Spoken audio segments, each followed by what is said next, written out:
Howdy, folks. Well, today's a big day. We both Sherry and I finally decided to get into something we could have, while we're out camping. And so we ended up doing the e-bike thing, like we're seeing so many other people. And on that last camping trip into Roaring River in particular, there was a lot of people on e-bikes. And the guy next to us, I went over and talked to him because I really liked the bike he had. And it turned out, he'd really done a lot of research. He's had it for a little bit. And I ended up going with what he had because, he sold me on it. So let me turn this around. So I'm just getting ready to do the unboxing. Looks like it's upside down. But this is an Ariel Rider, A-R-I-E-L, Ariel Rider, X-Class. Not the step through, it's the 52 volt. And so I'm gonna get her unboxed here. And Sherry, I'm not sure what the brand was. She went local. She was looking at some stuff. So we'll have a different video with hers when it comes in. But yeah, it's gonna be fun. All right, we're getting the the bike out of the box, and I'll tell you what, I am happy with the way this looks. These things look like little motorcycles. Put the wheel over here. Hey, Wanderlodge. All right, I'm gonna cut all this stuff off and get to the next step. All right, got all the stuff cut off. Looks good. Time to get the instructions out. All right, there it is, all put together. The Ariel Rider electric e-bike. Looks very cool. I'm gonna take it for a little spin. Oh wow, e-bike, man, that's the coolest thing ever. I've just been tooling around here in the neighborhood, and I can't wait to just become an expert on it. But it's perfect for taking on the RV and the campgrounds. I can see why everybody's doing this. So I got it pulled in here in the garage. It has no space, and getting ready to plug it in for the first time. It had about a half a charge on the battery. All right, more to come.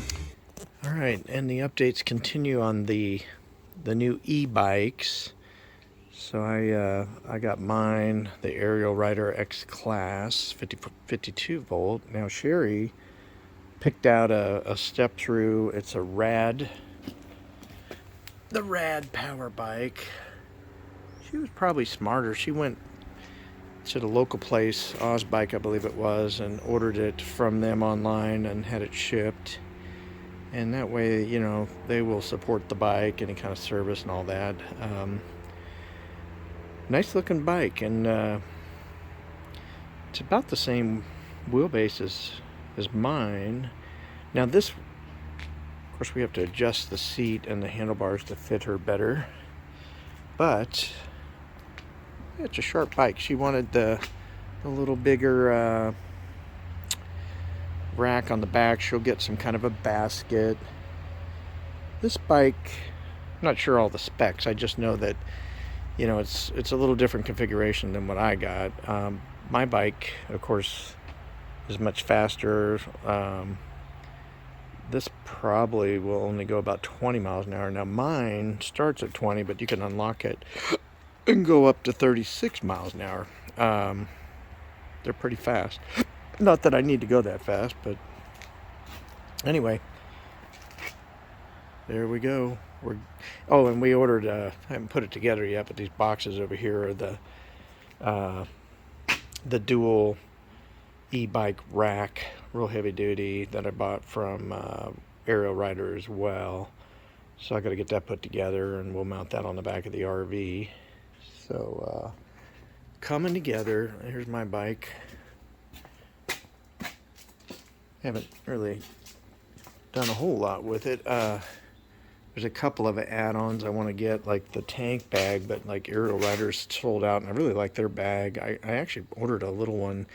I don't like it. It's too narrow, too small. So I'm waiting for them to get back in stock. And I've looked at some other brands, but we'll see what we come up with. But the tank bag will be a nice little add-on. I did buy some handlebar mirrors, but because of the way everything is crammed in here on both sides, it's a little more challenging to get kind of a mirror mounted here. Now there's the other option to put the mirror that goes in the edge of the handlebars. I may look at actually doing that on mine, and maybe I'll put my mirrors on hers, because her handlebars can this could easily be moved over and put a mirror right here and then a mirror right here. So I think if she wants mirrors, the mirrors I got will probably go on her bike. All right, there's the MotoTote. They call that the MotoTote Mini Dual bike carrier. We got this for our 2 e-bikes, so I got it all put together today. And I bought a locking receiver, but then it turns out the holes, right here that go into the receiver, they have a special bolt you're actually supposed to use. They call it the no wobble bolt, so it really helps at that joint, take some of the wobble out, make it a little stiffer. The problem with that is it kind of makes it I won't call it a permanent mount, but I mean, it's not like you can just pull it off. And then it turns out the little lock I bought for that, those holes are smaller for the special bolt, so it wouldn't even work if I tried it. That's a bummer. Anyway, we'll figure it out. But this has a fold-up mechanism right there in the middle. You can see you pull the cotter pin out, pull the pin, and you can fold that up when it's empty, and behind your vehicle. Of course, we're going to put it behind the big RV here most of the time for the camping trips. It was a pretty straightforward installation. I had to get the thing printed off so I could see it better. I was trying to do it off my phone. They normally have you just scan a QR code and all that, but and then they actually had the wrong bolts on step 1. They were too short. It was actually the 1B bolts that you had to use on one of these, and the other one was shorter. But anyway, looking forward to getting this in use.